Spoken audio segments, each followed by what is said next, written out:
Hello, Igsoot. Kumusta, higala?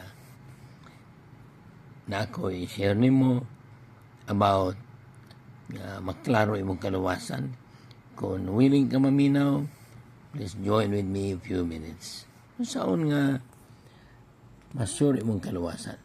Ano bang may bawaan mo nga imong ngalan na sulat na libro sa kinabuhi? Sure ka ng luwas? Dili kay aya pa ka nang mamatay na, kanang karon pa buhi ka, magkabalo ka nga luwas na ka. Kay pare man ang watog kag merkado, ang driver mingon man og magkapadulong, sir, di magkamingon nga awa pa'y siguro nga papanta kaabot. Yun magyug ka nga merkado, bisag wa pa nakaabot, nakasakay naman ka, parehas na sa kaluwasan. Bisag wa pagkaabot tas langit, si Jesus tagalangit naman, biyanis yuta, namatay sa krus alang sa ato.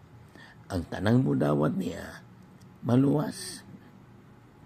2 Corinthians 6:2, karon sa ang kaluwasan, karon, kung imong madawat, ang wali, sama karon giwalihan ta ka, kung imong ning dawaton, maluwas ka.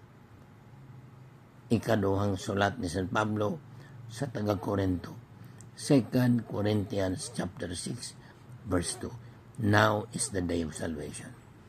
Dili kay sa malangit na ka o mamatay ka. Karon pa makaibalo na ta. Kaya ang mamatay nga wala kay Kristo, imperno man. Imperno na apan ang tao nga na kay Kristo, kung mamatay mo atong langit, kung mo ani siya maabtan nga buhi ka, uman ka kaniya sa langit. Igsuon dili reliyon ang kaluwasan, maayo ang reliyon. Kay magtudlo ka nato magkamataro. Apan ang kaluwasan, si Kristo man.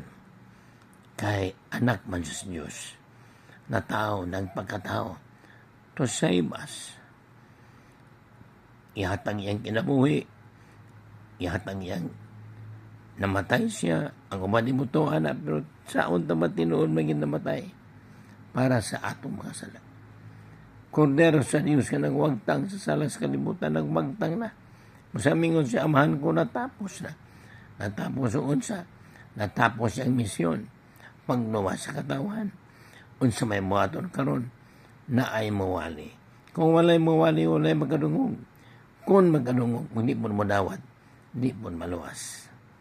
Higala, dawat ang si Jesus karon. Karon, gutloa. Mumu, rakay nga prayer. He is the way, the truth, and the life, di ba? Siya ang dalan, kamatuoran, ang kinabuhi, wala kamatuoran. Dili ang atong pundok. Siya ang kinabuhi, dili makahatag kinabuhi atong pundok. Atong religion, dili. Atong pagtuo kay Kristo. Dili atong binuhatan na magkaluwas. Kaya namingon ka, basta magbinuutan ko malawas, dili po. Ang kamatayon ni Kristo.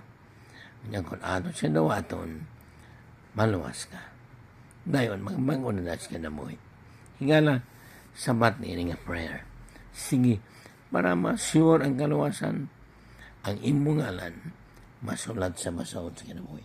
Sige, sabat ani, amahan, akong dawaton, si Jesus Christ, nga akong Ginoo, ug maluluwas, namatay, gilumong namanhaw. Salamat, amahan, ipasaylo mo ako sa tanan kong mga sala. Salamat sa libreng kaluwasan. Amen. Igsuon, very short prayer. Receive the Holy Spirit in your heart right now, and God will guide you. Okay? So may mabuhaton, luwas ka naman. Pagbasa ng Bible, mamanggoy atong kinabuhi, mga bisyo, mga wala, hingong maay mong kaaway, pag-join ng Bible study, pag-join ng simbahan, be active, and then share your life testimony to others. Aron maluwas po sila. Okay? Again, Jesus is the way, the truth, and the life. God bless everyone.